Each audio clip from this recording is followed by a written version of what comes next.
तो दोस्तों आज अक्टूबर की 21 तारीख है और आज की इस छोटी सी वीडियो में आपको बताऊंगा आज से ठीक 1 महीना पहले लगभग लगा लीजिए कि सितंबर की 15 या 20 तारीख के बीच में मैंने अपने पौधे को इस खास तौर पर हर सिंगार के पौधे को, जो कि ये बहुत बढ़िया एक लक्की या शुभ पौधा रहता है घर में ग्रो करना, इस पौधे को क्या फर्टिलाइज़र फीड किया था जिससे मुझे रिज़ल्ट इस तरह से मिला। तो आपके कुछ एक कमेंट्स आ रहे थे फर्टिलाइज़र को लेकर, कुछ पौधों की आ रही थी कि उसमें जो है वो लीव्स जो है वो ब्राउन होने लगी हैं। इसका भी आज की इस वीडियो में आपके साथ शेयर करूंगा क्या रीज़न रहता है कि इस कारण से ये पत्तियां जो हैं वो ब्राउन होने लगती हैं। और बहुत से दोस्तों के रहते हैं कि डाउट कि ये पौधे कब तक फ्लरिंग करेंगे। अभी जो कुछ पौधों में जो फ्लरिंग है वो ऑलमोस्ट बंद भी हो चुकी है, इसका क्या रीज़न है ये सब आज की वीडियो में बताऊँगा। तो सबसे पहले जानते हैं मैंने इस पौधे को अच्छी फ्लरिंग के लिए क्या फर्टिलाइज़र दिया। लेकिन फर्टिलाइज़र से जो पहले मैंने काम किया था वो किया था इसकी रूट ट्रिमिंग और इसकी रिपोर्टिंग। ये काम ज़रूरी क्यों रहता है? क्योंकि ये पौधा बहुत तेज़ी से बड़ा होता है और इसकी रूट्स बहुत तेज़ी से फैलती हैं। जब भी पौधे को गमले में ग्रो किया जाता है तो इसकी साल में 1 से 2 बार रूट ट्रिमिंग और रिपोर्टिंग जो है वो ज़रूरी रहती है। रिपोर्टिंग का सही सीज़न रहता है या तो बरसात के मिड के समय कीजिएगा, बरसात से ठीक पहले कर लीजिए, बिल्कुल बरसात जब स्टार्ट होती है, मानसून का समय स्टार्ट होता है उस समय पर, या फिर जब आपके वहाँ पर स्प्रिंग सीज़न की शुरुआत होती है फरवरी मार्च के मौसम के बाद जो है वो इस पौधे की एक बार रिपोर्टिंग कर लीजिए। और अगर कोशिश कीजिएगा तो इसके लिए जो गमला है वो लगभग 14 इंच का इस्तेमाल कीजिए। मैंने यहाँ पर केवल 10 इंच का गमले का इस्तेमाल किया, लेकिन 10 इंच के इस गमले में भी मुझे जो रिज़ल्ट है वो बहुत ही अच्छा मिला। तो फर्टिलाइज़र की बात करूँ, रिपोर्टिंग ट्रिमिंग के बाद लगभग 15 से 20 दिन के बाद मैंने जो इस पौधे को फर्टिलाइज़र फीड किया वो आप देख लीजिए, कुछ इस तरह से रहा वो फर्टिलाइज़र।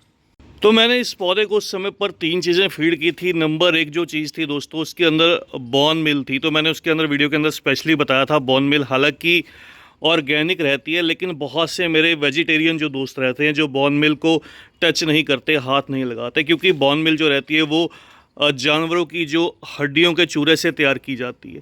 तो इसलिए बहुत से मेरे ऐसे दोस्त रहते हैं जो इन शुभ पौधों में उसका इस्तेमाल नहीं करना चाहते, उसकी जगह पर वो एसएसपी का इस्तेमाल कर सकते हैं, रॉक फॉस्फेट का इस्तेमाल कर सकते हैं।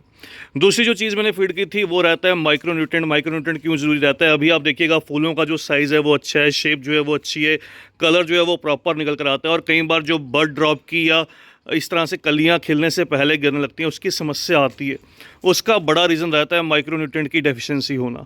तो दूसरी चीज़ माइक्रोन्यूट्रिएंट थी। और तीसरी चीज़ हाँ बता दूं, माइक्रोन्यूट्रिएंट की मैंने जो इस्तेमाल किया वो सीवीड था।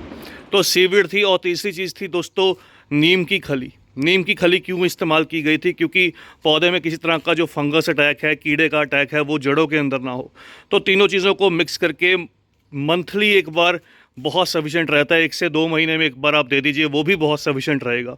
तीनों चीज़ों को आप मिक्स करके 2 महीने में एक बार भी देंगे तो आपका पौधा बहुत अच्छे से चलेगा। इसके अलावा जो चीज़ इस्तेमाल की गई थी वो थी इसके ऊपर स्प्रे करने के लिए। वो मैंने बताया था आपको कि 15 दिन में एक बार कीजिएगा। इस तरह से जो एनपीके फर्टिलाइज़र रहता है, जो बैलेंस्ड एनपीके रहता है, उसका स्प्रे करना। एनपीके 19-19-19 या एनपीके 20-20-20।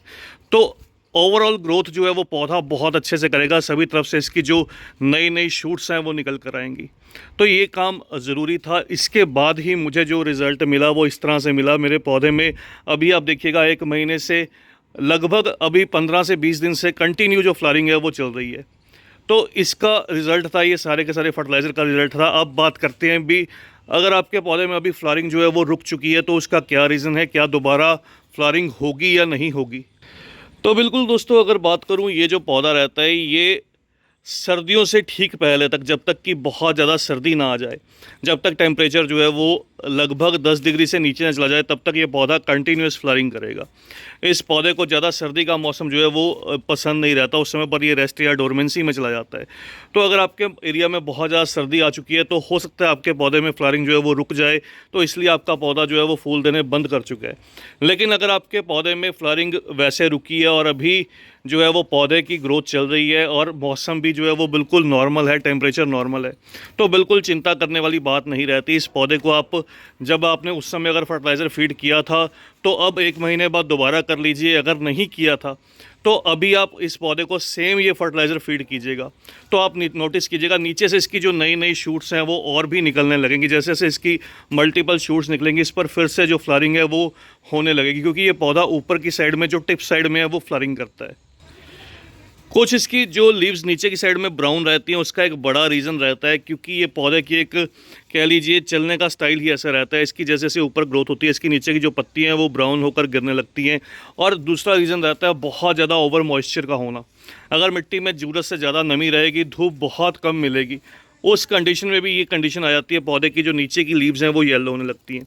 तो इसमें कोई इतना घबराने वाली बात नहीं रहती। आप केवल पौधे की जो अगले साल जब ट्रिमिंग कीजिएगा तो नीचे से फिर से ये पौधा जो है वो अच्छे से बुशी घनी जो ग्रोथ है वो फिर से डेवलप कर लेगा।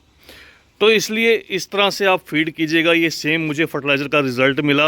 अगर आपने पुराना वीडियो नहीं देखा उसका जो लिंक है वो मैं डिस्क्रिप्शन में दे दूंगा, वहाँ से वो वीडियो देख लीजिएगा। तो बस दोस्तों ये थी हरसिंगार के बारे में ज़रूरी जानकारी जो इस समय बताना बहुत ज़रूरी था। तो आज की इस वीडियो में इतना ही। जल्द ही मिलते हैं किसी और नए टॉपिक के साथ, किसी और नई वीडियो के साथ। तब तक के लिए bye, happy gardening, take care.